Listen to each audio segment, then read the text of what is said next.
गुरुजी शुक्राना, गुरुजी अनंतम शुक्राना हमारे गुरुजी महाराज का। ओम नमः शिवाय, शिवजी सदा सहाय। ओम नमः शिवाय, गुरुजी सदा सहाय। शुक्राना, अनंतम शुक्राना।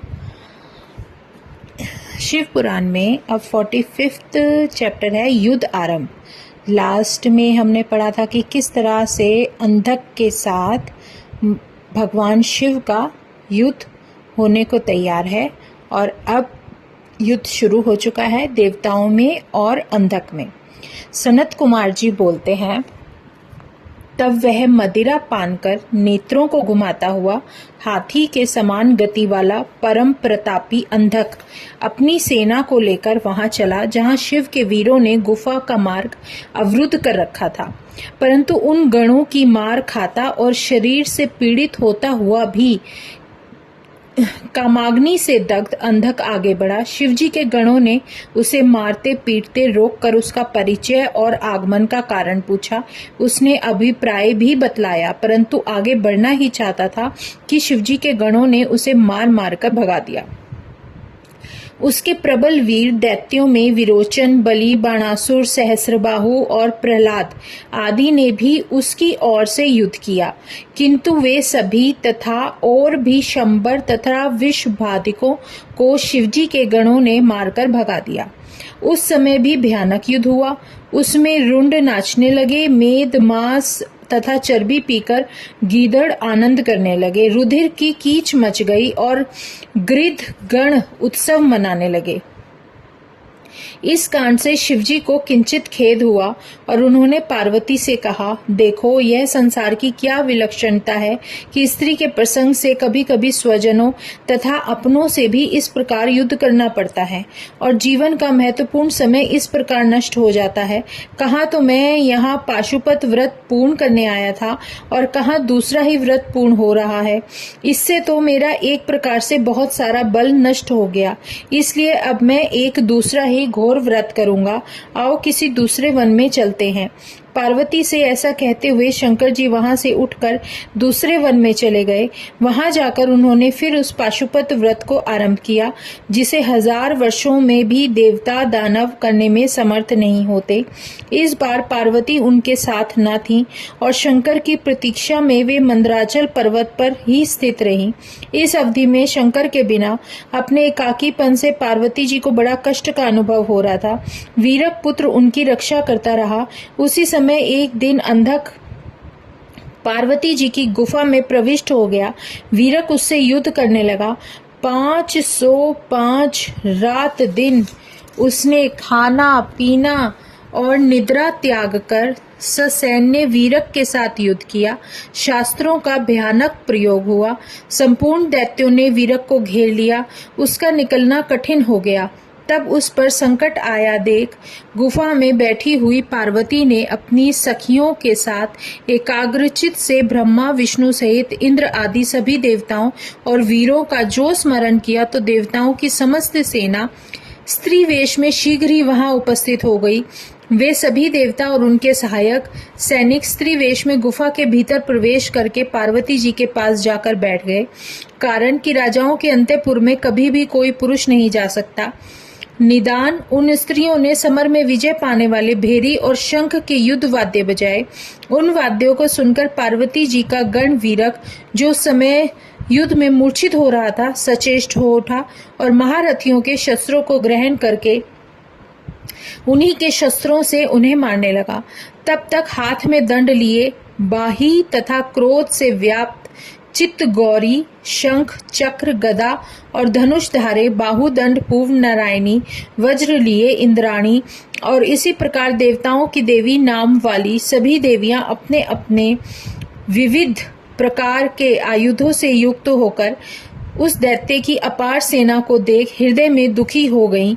उनसे कुछ कहते ना बना। उसी समय ब्रह्मा जी की प्रमुख शक्ति ने समस्त देवताओं की स्त्रियों के मन को सावधान कर पार्वती जी की आज्ञा से अति पराक्रमी वीरक को सेनापति बनाया। वरदान से बलि दैत्य अपनी सेना सहित उस स्त्रियों के मध्य में कूदकर अपूर्व युद्ध करने लगे। सेनापति वीरक की संरक्षणता में सखियों सहित पार्वती ने अद्भुत युद्ध किया। हिरण्याक्ष पुत्र अंधक महाव्यूह की रचना कर हजारों वर्ष तक वहां युद्ध करता रहा।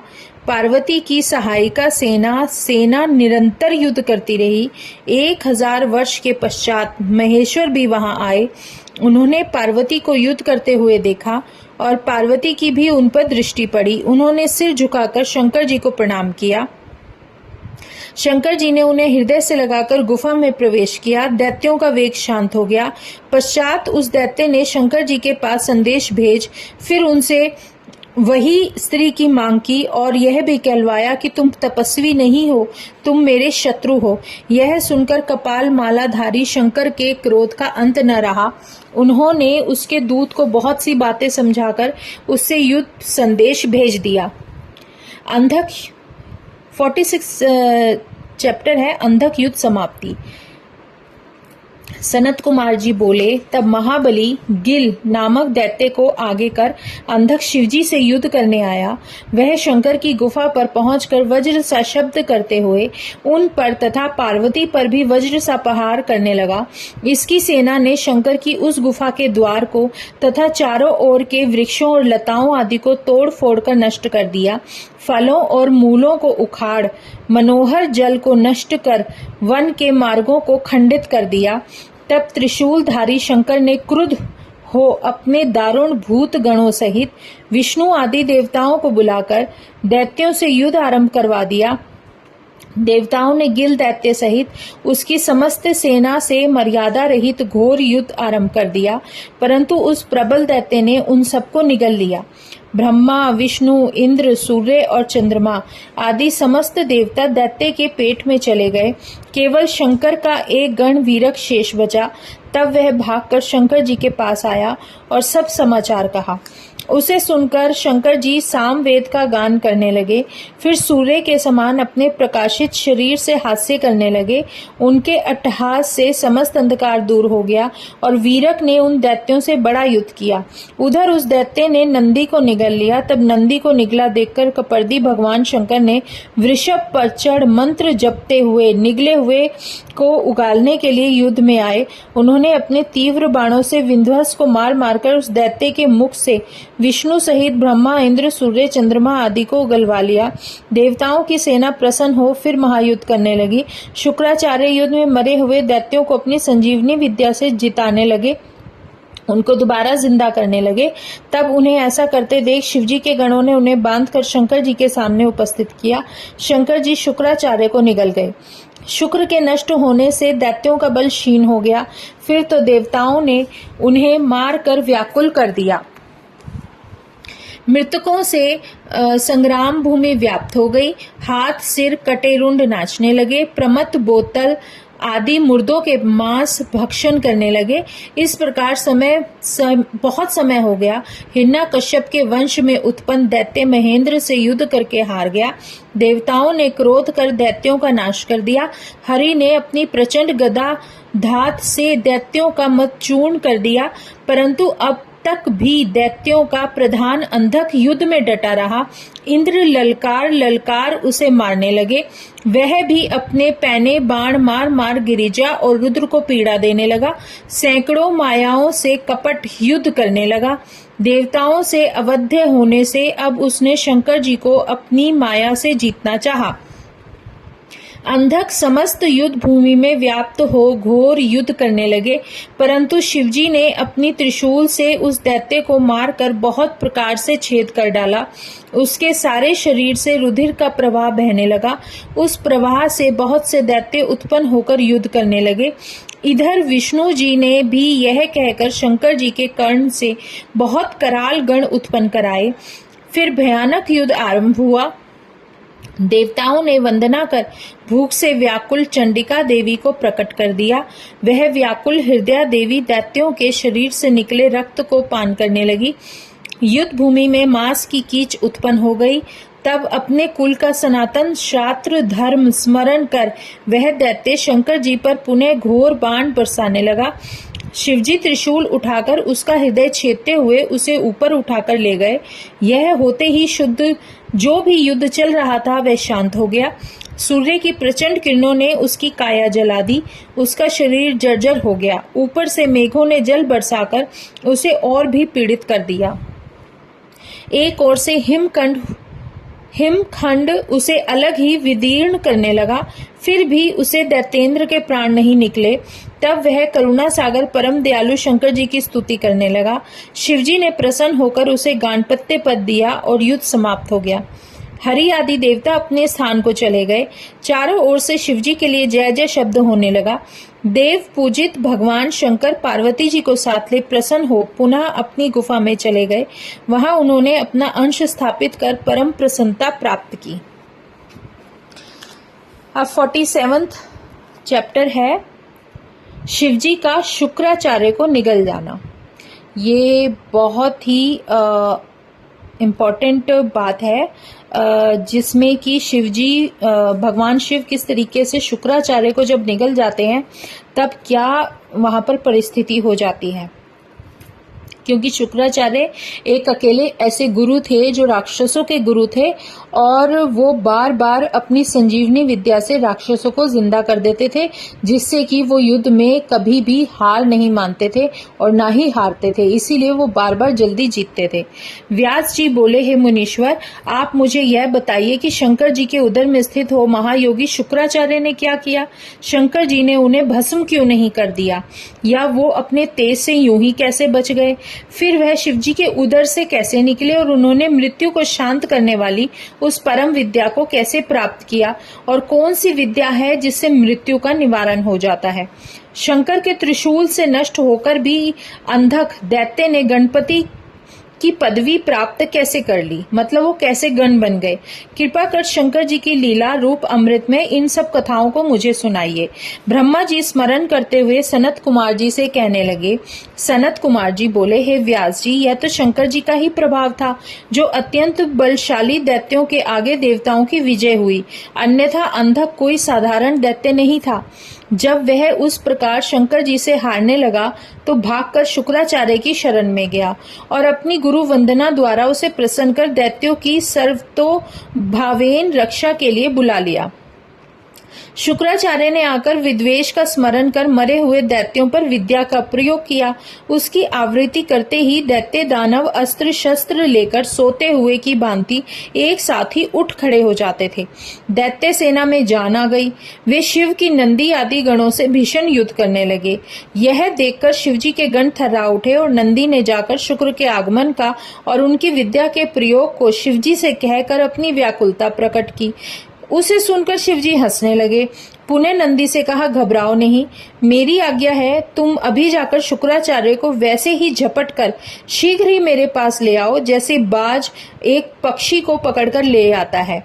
फिर तो नंदीश्वर सिंह के समान शब्द करते हुए गए और शीघ्र ही दैत्य सेना पर टूट पड़े और जहां दैत्यों से रक्षित शुक्राचार्य खड़े थे उनके मध्य में उनको ऐसे ही पकड़कर ले आए जैसे सिंह का बालक हाथी को पकड़कर ले आता है।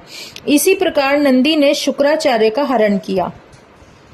वस्त्रों और आभूषणों से रहित शुक्र को दैत्यों ने नंदी से छुड़ाने की बड़ी चेष्टा की, किंतु वे छुड़ा न सके।